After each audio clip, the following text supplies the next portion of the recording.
Ha? Saan ka ba? Robinson Galleria? Ano oras ba pasok mo? Nine? Oh, Naalalahanin dyan. ang ganda ng timing niya, no? Ay, naubos yung mga bandito. Oh, para sa'yo. Anong problema, ma'am? Bakit di ka makasakay? Anong problema? Ba't di ka makasakay? Doon ako sumasakay, walang habal doon eh. Ah, wala nang habal? Walang habal doon, doon ako sumasakay sa Jenny's. Ah, sa may Janice yung overpass? Kaya naglakad ka? O sige ma'am, gagawa natin paraan yan. Lagi ako naghahabal sa Jenny's kasi ang hirap sumakay talaga dito. Ah, ibig sabihin hindi ka nag-jeep? Hindi, Yung biyaheng San Juan? hindi. Bakit? Matagal yun eh. Ah, matagal. Alam mo ba yung nasakyan mo libre? Ha? Alam mo bang yung nasakyan mo libre? Totoo ba? Di ba? Totoo ba? Nakita mo yung barker na lumapit sa atin? Nagtatawag pa lang siya ng pasahero. Kasi nagre-rescue ko ron ng mga late na sa trabaho.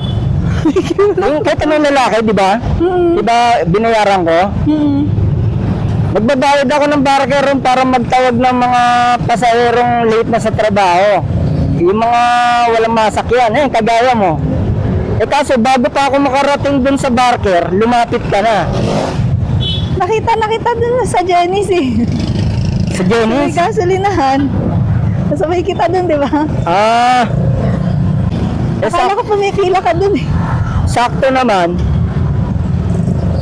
naman, tumaano ka, nagtanong ka kung naghahabal ako. Hindi ko naman masagot na oo, naghahabal ako kasi hindi naman ako naniningil eh. Totoo po, libre to.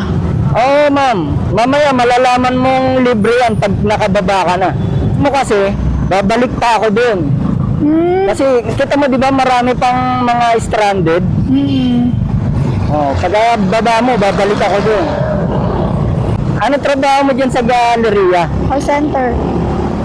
Ah, call center agent ka? Ito ma'am, Galleria, saan kita ibababa? Dito na lang. Sure ka kayo, wala itong bayad? Ha?